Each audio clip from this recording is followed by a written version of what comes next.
வணக்கம் மக்களே, welcome to test updates. புது ஸ்மார்ட் ரேஷன் கார்டு எப்படி ஆன்லைனில் அப்ளை பண்ணி வாங்குறது அப்படிங்கிற முழு தகவலும் இந்த வீடியோவில் பார்க்கலாம். இந்த வீடியோ உங்களுக்கு யூஸ்ஃபுல்லாக இருந்துச்சுன்னா உங்களோட ஃப்ரெண்ட்ஸ்க்கு ஷேர் பண்ணுங்கள், லைக் பண்ணுங்கள், சப்ஸ்கிரைப் பண்ணுங்கள். ரேஷன் கார்டை பற்றி ஏற்கனவே நம்ம நிறைய வீடியோ போட்டிருக்கிறோம். மீன்ஸ் ரேஷன் கார்டில் பேர் எப்படி சேர்க்குறது, அட்ரஸ் சேஞ்ச் எப்படி பண்ணுறது அப்படின்னு நிறைய வீடியோ போட்டிருக்கோம். அதோட லிங்க் டிஸ்கிரிப்ஷனில் கொடுத்துருக்கேன், பார்க்காதவங்க பார்த்துக்கோங்க. இது போக இன்னும் நிறைய ஆன்லைன் சர்வீசஸ் சம்மந்தமாக நிறைய வீடியோ போட்டிருக்கோம், அதையும் பார்க்காதவங்க பார்த்துக்கோங்க. புது ரேஷன் கார்டு அப்ளை பண்ணுறதுக்கு முன்னாடி முக்கியமான தகவல் நிறையா தெரிஞ்சுக்கிட்டு நீங்கள் அப்ளை பண்ணிக்கோங்க. இப்போ நீங்கள் தனி குடித்தனமாக இருக்கிறீங்க, அப்பா அம்மா கூட இல்லை, தனியாக இருக்கிறோம் அப்படின்னா அவங்க மட்டும் இந்த புது ரேஷன் கார்டுக்கு ப்ராசஸ் பண்ணுங்கள். இல்லை ஜாயின்ட் ஃபேமிலியாக இருக்கிறோம் அப்படின்னு இருக்கிறவங்க நீங்கள் உங்களோட பேரண்ட் கார்டில் உங்களோட பேரை நீங்கள் சேர்த்துக்கிறது நல்லது. இப்போ கல்யாணமாகி பொண்ணு மாப்பிள்ளை வீட்டுக்கு வர்றாங்க அப்படின்னா மாப்பிள்ளையோட ரேஷன் கார்டில், அப்பா அம்மா ரேஷன் கார்டில் அவங்க பேரை சேர்த்துக்கிறது நல்லது. இல்லை தனி கொடுத்தனமாக இண்டிவிஜுவலாக நீங்கள் சிலிண்டர் வாங்கி தனியாக சமைச்சு சமையல் யூஸ் பண்ணி நீங்கள் பண்ணிகிட்டு இருக்கிறீங்க, வேறு வீட்டில் இருக்கிறீங்க அப்படின்னா நீங்கள் தனியாக ரேஷன் கார்டு அப்ளை பண்ணி வாங்கிக்கலாம். ரேஷன் கார்டை புதுசாக அப்ளை பண்ணுறதுக்கு முன்னாடி உங்களோட பேரண்ட் கார்டில் உங்களோட பேர் இருந்துச்சுன்னா அந்த பேரை ரிமூவ் பண்ணிவிட்டு தான் நீங்கள் இண்டிவிஜுவலாக கார்டு அப்ளை பண்ணணும். ஏன்னா உங்களோட ஆதார் கார்டு அங்கே லிங்க் ஆகிருக்கும். ஸோ இங்கே நீங்கள் நம்ம ஆதார் கார்டை யூஸ் பண்ணி தான் புது ரேஷன் கார்டு அப்ளை பண்ண முடியும். அங்கே ஏற்கனவே லிங்க் ஆகிருந்துச்சுன்னா நம்ம இங்கே புது கார்டு அப்ளை பண்ண முடியாது. ஸோ அதுக்கு முன்னாடி பேர் ரிமூவ் பண்ணிவிட்டு அந்த நேம் ரிமூவ் ஆகிடுச்சான்னு ஆன்லைனில் செக் பண்ணிவிட்டு அதுக்கப்புறம் புது ரேஷன் கார்டுக்கு நீங்கள் ப்ராசஸ் பண்ணுங்கள்.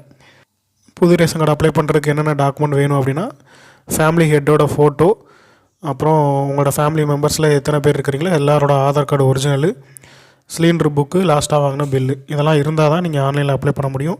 கேஸ் கனெக்ஷன் இல்லாதவங்க ஓன் ஹவுஸாக இருந்துச்சுன்னா டேக்ஸ் ரிசிப்ட் வச்சுக்கோங்க. அப்படி இல்லைனா ரெண்டல் ஹவுஸாக இருந்தால் ரெண்டல் அக்ரிமெண்ட்டை வச்சும் நீங்கள் ஆன்லைனில் அப்ளை பண்ணிக்கலாம். புது ரேஷன் கார்டுக்கு நீங்கள் ஆன்லைனில் தான் அப்ளை பண்ணணும். ஆன்லைனில் அப்ளை பண்ணுறதுக்குன்னா அஃபிஷியல் வெப்சைட் லிங்க் பார்த்தீங்கன்னா www.dnpds.gov.in. இதுக்குள்ள அஃபிஷியல் வெப்சைட் லிங்க் நான் டிஸ்கிரிப்ஷனில் கொடுத்துட்றேன். அந்த லிங்கை கிளிக் பண்ணினா உங்களுக்கு இந்த மாதிரி பேஜுக்குள்ள போகும். இதுக்குள்ள அஃபிஷியல் வெப்சைட்டுக்குள்ள லிங்க்குள்ளே போயிட்டிங்கன்னா உங்களுக்கு ரைட் சைடில் புதிய மின்னணு அட்டை விண்ணப்பிக்க அப்படிங்கிற ஆப்ஷன் இருக்கும். அந்த ஆப்ஷனை கிளிக் பண்ணுங்கள். உங்களுக்கு அடுத்த பேஜில் மூவ் ஆகும். அடுத்த பேஜில் பார்த்தீங்கன்னா லெஃப்ட் சைடு இங்கிலீஷில் டீட்டெயில்ஸ் நிறையா கொடுத்துருப்பாங்க, நம்ம ஃபில் பண்ணுற மாதிரி இருக்கும். ரைட் சைடில் தமிழ் டீட்டெயில்ஸ் ஃபில் பண்ணுற மாதிரி இருக்கும். இதில் கீழே ஸ்க்ரோல் பண்ணிங்கன்னா ரைட் சைடு கார்னரில் உங்களோட ஃபோட்டோ, குடும்பத்தில் யாரோ அவங்களோட ஃபோட்டோ நீங்கள் அட்டாச் பண்ணுற மாதிரி இருக்கும். இதுக்கு தேவையானது உங்களோட குடும்பத்திலோட ஃபோட்டோ, ஃபேமிலியில் எல்லாரோட ஆதார் ஒரிஜினல், அப்புறம் நீங்கள் தனி கொடுத்துன இருந்தீங்கன்னா அந்த சிலிண்டர் புக்கு, லாஸ்ட்டாக வாங்கினா பில்லு, இல்லை சிலிண்டர் கனெக்ஷன் இல்லை அப்படின்னா சொந்த வீடாக இருந்தால் வீட்டு வரி ரசீது, வாடகை வீடாக இருந்தால் வாடகை ஒப்பந்தம், இதெல்லாம் வேணும். சிலிண்டர் கனெக்ஷன் இல்லாதவங்க நீங்கள் வேறு டாக்குமெண்ட் சப்மிட் பண்ணும்போது அந்த ரேஷன் கார்டு நீங்கள் கொடுக்குற டோர் நம்பரில் வேறு ரேஷன் கார்டு எதுவுமே இருக்கக்கூடாது. இருந்தால் உங்களுக்கு கார்டை அலோகேட் பண்ண மாட்டாங்க, அப்ரூவ் பண்ண மாட்டாங்க. இப்போ லெஃப்ட் சைடு பார்த்தீங்கன்னா மிஸ்டர், மிஸ்ஸஸ் அப்படின்னு சொல்லி ஒரு ஆப்ஷன் இருக்கும். ஜென்ஸு பேர் குடும்பத்தில் யாராவது போடுறீங்க அப்படின்னா, ஆண்கள் பேரை போடுறீங்கன்னா நீங்கள் ஆண்கிறத மிஸ்டருங்கிற செலக்ட் பண்ணிக்கோங்க. பெண்கள் குடும்பத்தில் யாராவது போடுறீங்கன்னா மிஸ்ஸஸ்ங்கிற செலக்ட் பண்ணிக்கோங்க. அவங்களோட பேரை நீங்கள் இங்கிலீஷில் டைப் பண்ணணும். கேபிட்டல் லெட்டர்லையோ ஸ்மால் லெட்டர்லையோ நீங்கள் டைப் பண்ணிக்கலாம். கீழே மேலே ஜென்ஸோட பேர் போட்டிங்கன்னா கீழே அவங்களோட அப்பா பேர் போடணும். லேடிஸ் பேர் போட்டிங்கன்னா கீழே ஹஸ்பண்டோட பேரை நீங்கள் மென்ஷன் பண்ணுற மாதிரி இருக்கும்.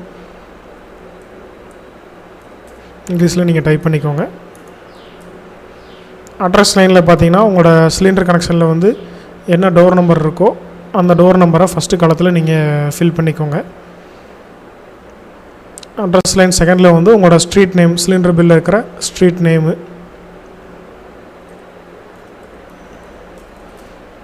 தெரு பேரை நீங்கள் என்டர் பண்ணிக்கோங்க.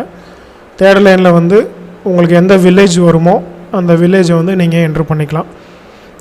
இப்போ நம்ம திருப்பூர் மாவட்டம், திருப்பூர் வடக்கில் குடியிருக்கிறோம். ஸோ இப்போ ஒரு எக்ஸாம்பிளுக்கு நான் ஒரு வில்லேஜ் டைப் பண்ணிக்கிறேன்.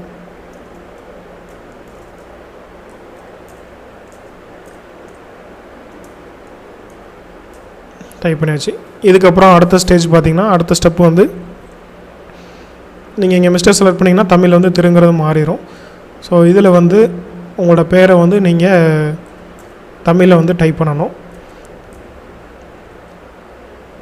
ஒரு சில நேம் வந்து இங்கே நீங்கள் இங்கிலீஷில் டைப் பண்ணால் கீழே வந்து உங்களுக்கு செலக்ட் பண்ணுற மாதிரி வரும். ஒரு சில நேம்ஸ் வந்து உங்களுக்கு எக்ஸாக்டாக கீழே வந்து அந்த பேர் வந்து ஷோ ஆகாது. ஸோ அப்படிப்பட்டவங்க என்ன பண்ணுறீங்கன்னா கூகுள் ட்ரான்ஸ்லேட் சொல்லி உங்களுக்கு கூகுளே ஒரு ஆப்ஷன் இருக்கும். நீங்கள் தங்கிலீஷில் டைப் பண்ணிங்கன்னா அது தமிழில் மாறுற மாதிரி இருக்கும். கூகுளில் போயிட்டு ட்ரான்ஸ்லேட் டு தமிழ் டு இங்கிலீஷ்னு போட்டிங்கன்னா, இங்கிலீஷ் டு தமிழ்னு போட்டிங்கன்னா, இப்போ இந்த இடத்துல டைப் பண்ணுறீங்கன்னா உங்களோட பேர் வந்து தங்கிலீஷில் டைப் பண்ணிங்கன்னா உங்களோட பேர் வந்து இங்கிலீஷில் வந்து அது தமிழில் வந்து அதுவே ஷோ ஆகும். அதை நீங்கள் காப்பி பண்ணிவிட்டு இங்கே வந்து நீங்கள் பேஸ்ட் பண்ணிக்கலாம். அதுக்கப்புறம் அடுத்த லைனில் வந்து இங்கே லெஃப்ட் சைடில் நீங்கள் என்ன போடுறீங்களோ அதை தான் ரைட் சைட்லேயும் போடணும். ஸோ இங்கே லெஃப்ட் சைடில் 12 டோர் நம்பர் போட்டிருக்கோம். ரைட் சைடில் அதே டோர் நம்பர் மென்ஷன் பண்ணுறேன். லெஃப்ட் சைடில் ஸ்ரீனிவாசா நகர்னு இருக்குது. ஸோ இங்கே கூகுள் ட்ரான்ஸ்லேட்டில் போயிட்டு ஸ்ரீனிவாசா நகர் அப்படிங்கிறத டைப் பண்ணி பேஸ்ட் பண்ணிடுங்க.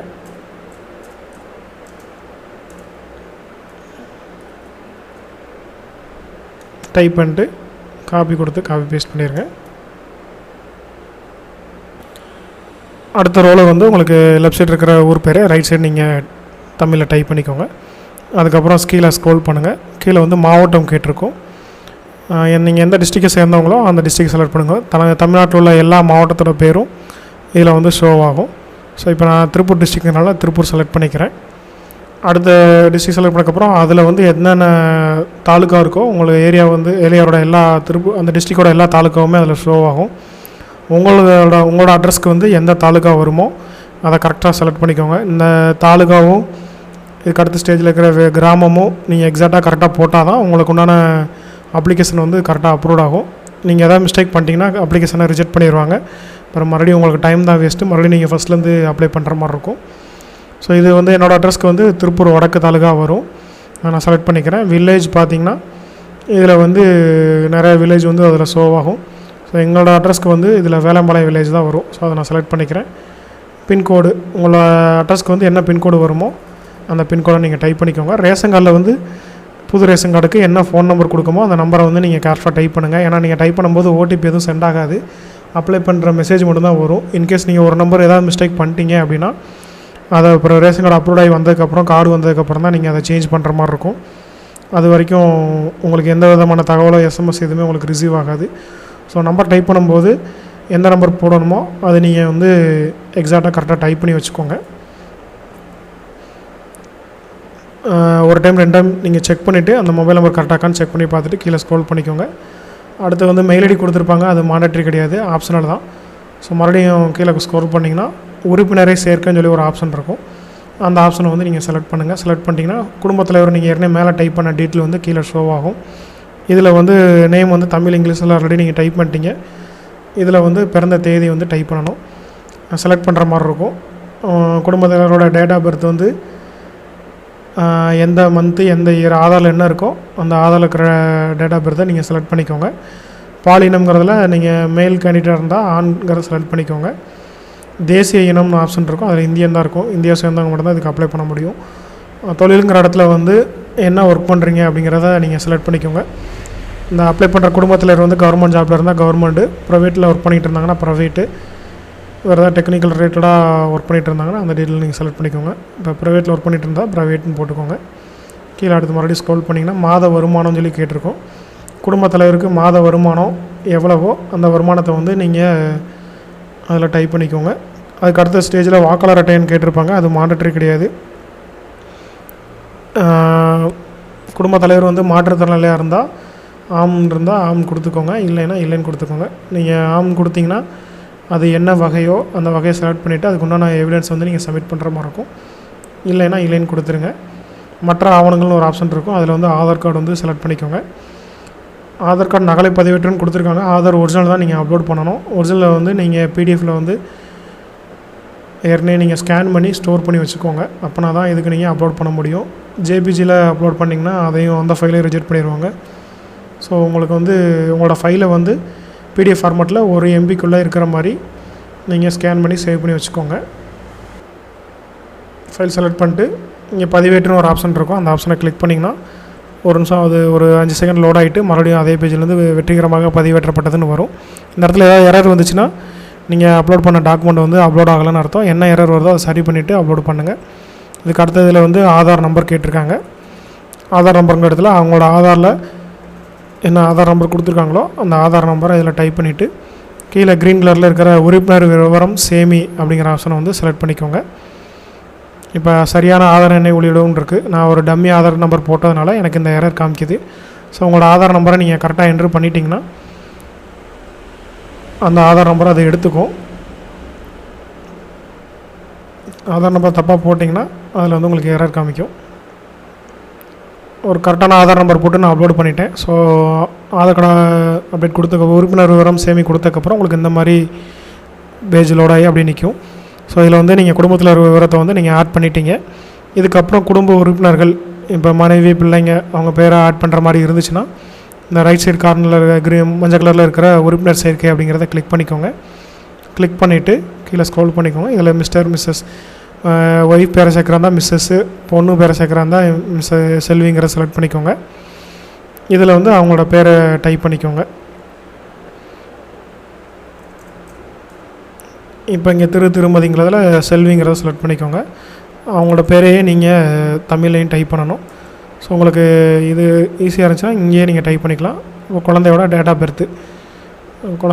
பர்த்து எந்த குழந்தையாக இருந்தாலும் 1 இயர் ஆதார் வந்து கம்பல்சரி. பர்த் சர்டிஃபிகேட் வச்சு நீங்கள் பேர் சேர்க்க முடியாது.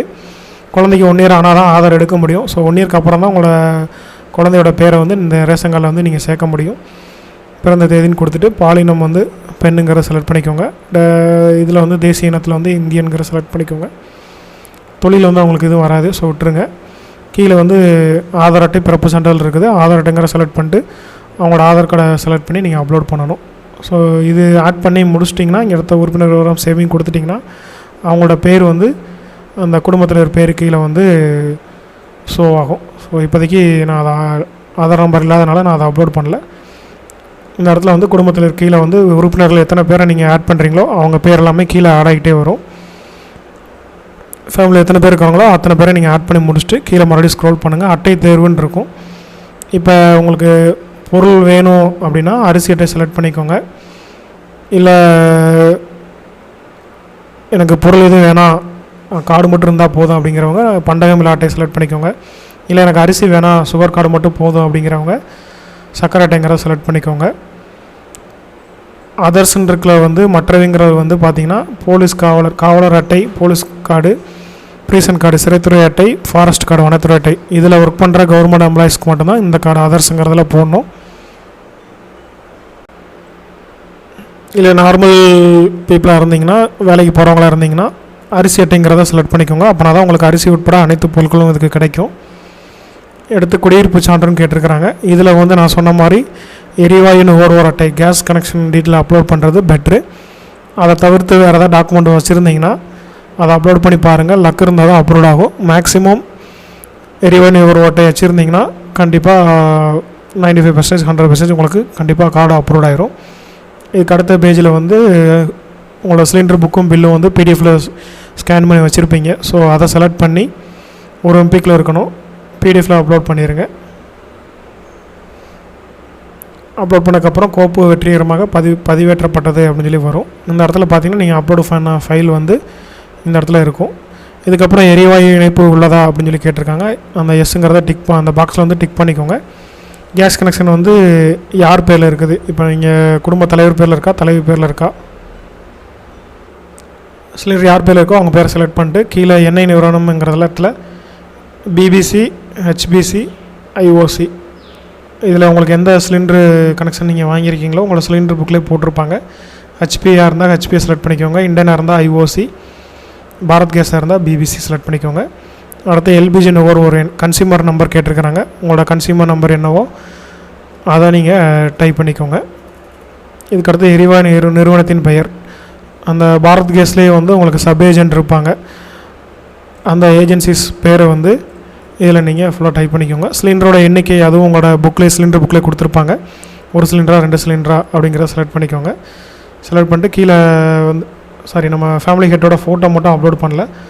ஸோ இந்த இடத்துல பதிவேற்றம் இருக்கும். அந்த இடத்துல அதை கிளிக் பண்ணி உங்களோட ஃபோட்டோவை வந்து ஃபேமிலி ஹெட்டு குடும்பத் தலைவரோட ஃபோட்டோ அப்லோட் பண்ணணும். நான் டம்மியாக ஒரு டாக்குமெண்ட் வந்து அப்லோட் பண்ணிக்கிறேன். இதெல்லாமே செக் பண்ணி கீழே ஸ்க்ரோல் பண்ணிங்கன்னா உங்களை நீங்கள் டைப் பண்ண பேர் டீட்டெயில், டேட் ஆஃப் பர்த்து, அப்புறம் கீழே வந்து சிலிண்டரோட டீட்டெயில் இதெல்லாமே ஷோ ஆகும். கீழே லாஸ்ட்டில் வந்து உறுதிப்படுத்தல்னு சொல்லி ஆப்ஷன் இருக்கும்.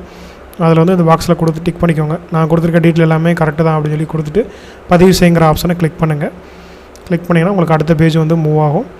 அடுத்த பேஜில் வந்து உங்களோட விவரங்கள் எல்லாமே நீங்கள் டைப் பண்ண டீட்டெயில் எல்லாமே ரிசல்ட் எல்லாமே உங்களுக்கு அதில் ஷோ ஆகும். நீங்கள் டைப் பண்ணிக்க டீட்டெயில் எல்லாமே கரெக்டாக இருக்கான்னு ஒன்ஸ் கிராஸ் செக் பண்ணிக்கோங்க. செக் பண்ணிவிட்டு கீழே லாஸ்ட்டில் வந்து உறுதி செய் அப்படிங்கிறத கிளிக் பண்ணிட்டிங்கன்னா உங்களுக்கு உண்டான அப்ளிகேஷன் ரெஃபரன்ஸ் நம்பர் வந்து ஜென்ரேட் ஆகிரும்.